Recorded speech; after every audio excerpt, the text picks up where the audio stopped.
Saudara-saudari terkasih di dalam Kristus, selamat pagi. Salam jumpa lagi dalam Sabda Siap Saji, Jumat 15 Januari 2021, hari biasa pekan pertama sekaligus peringatan Santo Arnoldus, pendiri kongregasi SVD, SSPS, SSPS, Adorasi atau Abadi, AP. Mari kita berdoa. Dalam nama Bapa, Putra, dan Roh Kudus. Amin.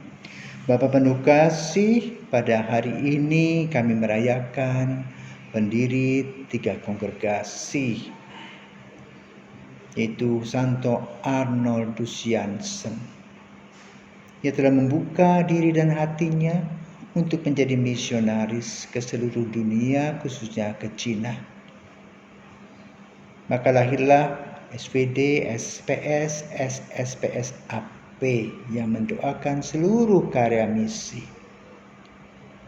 Hari ini kami mendengar dari Injil tentang penyembuhanmu yang unik, yang mana ketika Yesus menyembuhkan banyak orang, begitu banyak orang sehingga orang-orang sakit, khususnya yang lumpuh, tidak bisa lewat, maka mereka kemudian membuka rumah dan menaruh orang sakit tadi, menurunkannya, dan Yesus menyembuhkannya dengan berkata, bertobatlah dan sembuhlah. Kami juga ingin bertobat, kami juga ingin sembuh dari segala kekuatan buruk kami, dari penyakit-penyakit dan juga keburukan-keburukan lainnya. Maka kami mohon berkat-Mu Tuhan, semoga Engkau memberkati kami sehingga kami masuk di dalam haribaan-Mu dalam keadaan bersih dan baik, karena Engkau memberkati kami. Demi Kristus Putra-Mu dan pengantara kami kini dan sepanjang masa. Amin. Tuhan bersamamu dan bersama roh-Mu. Inilah Injil Yesus Kristus menurut Markus. Dimuliakanlah Tuhan.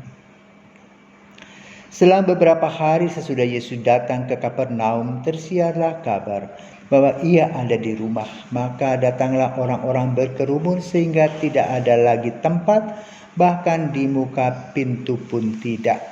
Sementara Yesus memberitakan sabda kepada mereka, beberapa orang datang membawa kepadanya seorang lumpuh, digotong oleh 4 orang. Tetapi mereka tidak dapat membawanya ke hadapan Yesus karena orang banyak itu. Maka mereka membuka atap yang di atas Yesus. Sesudah atap terbuka, mereka menurunkan tilam tempat orang lumpuh itu terbaring. Melihat iman mereka, berkatalah Yesus kepada orang lumpuh itu, "Hai anakku, dosamu sudah diampuni." Tetapi di situ duduk juga beberapa ahli Taurat. Mereka berpikir dalam hati, "Mengapa orang ini berkata begitu? Ia menghujat Allah. Siapa yang dapat mengampuni dosa selain Allah sendiri?" Tetapi Yesus langsung tahu dalam hatinya bahwa mereka berpikir demikian. Maka ia berkata kepada mereka, "Mengapa kamu berpikir begitu dalam hatimu?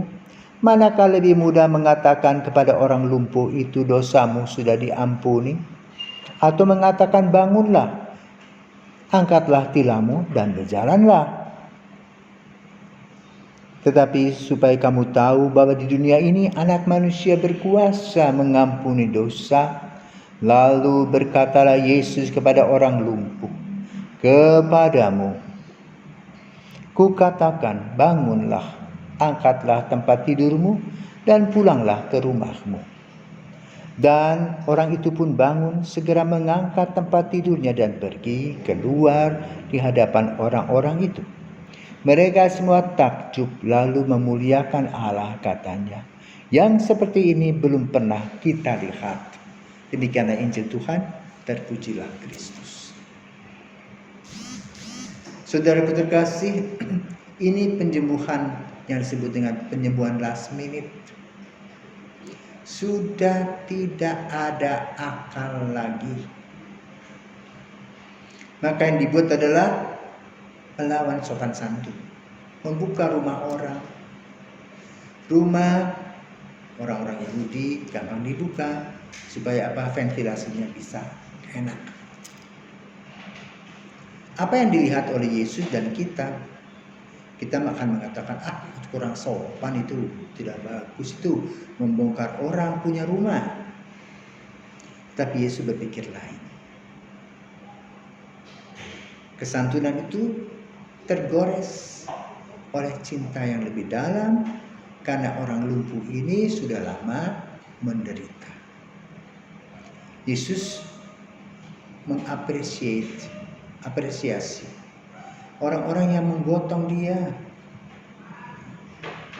Sama seperti seorang pastor dulu, dia di Vietnam karena ranjau sehingga dia lumpuh dan tidak bisa berdiri, dia hanya tertidur saja. Siapa yang mengangkutnya? Yang mengangkutnya adalah orang-orang kusta yang dulu dia pernah layani. Bayangkan, puluhan kilometer sampai di kota Hanoi, dia digotong dengan orang kusta. Sampai kemudian dari situ dibawa ke Paris. Dan selama setahun dia tidur berbaring di papan. Pada itu ada Pater Christian Grisong yang berkarya di Karangasem atau Amlapura sekarang. Kita kembali ke pembicaraan tentang orang lumpuh tadi.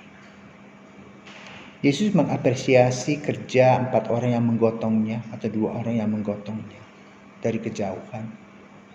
Dan ingin agar orang itu sembuh. Bukan untuk diri mereka. Tentu mereka capek, berkeringat, berkorban, lapar, haus. Tetapi demi orang yang lumpuh itulah yang mereka kerja. Maka Yesus mengapresiasi. Jarang kita mengapresiasi hal seperti itu. Kenapa? Kita kalau sudah duduk lupa berdiri. Maka pada hari ini Yesus mengajarkan kepada kita untuk melihat bagaimana kita harus apresiasi kepada orang-orang yang berkeringat untuk membantu sesamanya. Tidak perlu dengan pujian, tetapi dengan melihat kita juga bisa membantu. Lalu apa yang terjadi dengan penyembuhan itu? Ada yang kontradiksi, yaitu para ahli Taurat mengatakan apa tadi ya? Tidak sopan tadi itu. Yang kedua, mengatakan siapa sih yang bisa mengampuni dosa? Tetapi Yesus tidak berepot dengan mereka. Yang penting adalah orang ini sembuh. Maka Yesus mengatakan mana yang lebih hebat, lebih bagus? Ya. Apakah mengatakan dosamu sudah diampuni? Atau mengatakan bangunlah, angkatlah? Jadi yang pertama yang perlu diperbaiki adalah secara imani, batinia, rohani. Itu yang utama dan penting. Baru sesudah itu secara fisik. Berbeda dengan kita lebih suka badan kita yang hebat, lalu muka kita dipoles, kelihatannya keren, padahal di dalam hatinya tidak beres. Ini juga merupakan pelajaran yang baru dari Yesus. Dalam relasi dengan manusia, kita harus melihat hati, bukan basa-basi. Hidup ini bukan drama. Banyak orang yang bermain drama. Kepada pemimpin menjilat manis-manis di belakang pahit. Yesus tidak mau. Terus terang, biar terang terus. Itulah yang dilaksanakan oleh Yesus dan orang ini sembuh. Betapa sukacitanya Yesus karena bisa melihat orang sembuh. Tetapi yang lain merasa, Yesus itu cari perhatian. Sering dalam hidup kita pun demikian. Lalu bagaimana sikap kita? Kita harus mengikuti sikap Yesus, jalan terus, kok repot dengan orang, tidak usah. Kalau kita benar, jalan terus. Pasti pada waktunya orang akan mencatat. Walaupun Yesus dikritik, Yesus terus berjalan. Tidak mendengarkan apa yang dikritik oleh mereka, karena itu hanya kritik-kritik subjektif, bukan objektif. Maka mari saudaraku terkasih, kalau kita betul mau mengikuti Yesus, konsekuen. Ikut Yesus, bukan ikut dunia ini. Semoga kita diberkati. Marilah kita berdoa. Bapa, kami mengucap syukur kepadamu karena Engkau sudah menyembuhkan orang-orang lumpuh khususnya yang ditandu dan Engkau mengapresiasi mereka yang menghantarnya, dan Engkau menyembuhkannya dengan mengatakan pertobatan. Kami mohon berkat Tuhan, jamahlah hati kami agar kami pun bertobat, sehingga dengan langkah-langkah pertobatan ini kami menjadi makhluk yang baru, sehingga boleh mewatakan Engkau senantiasa dan sukacita dan damai sejahtera. Demi Kristus Putra-Mu yang mengantara kami kini dan sepanjang masa. Amin.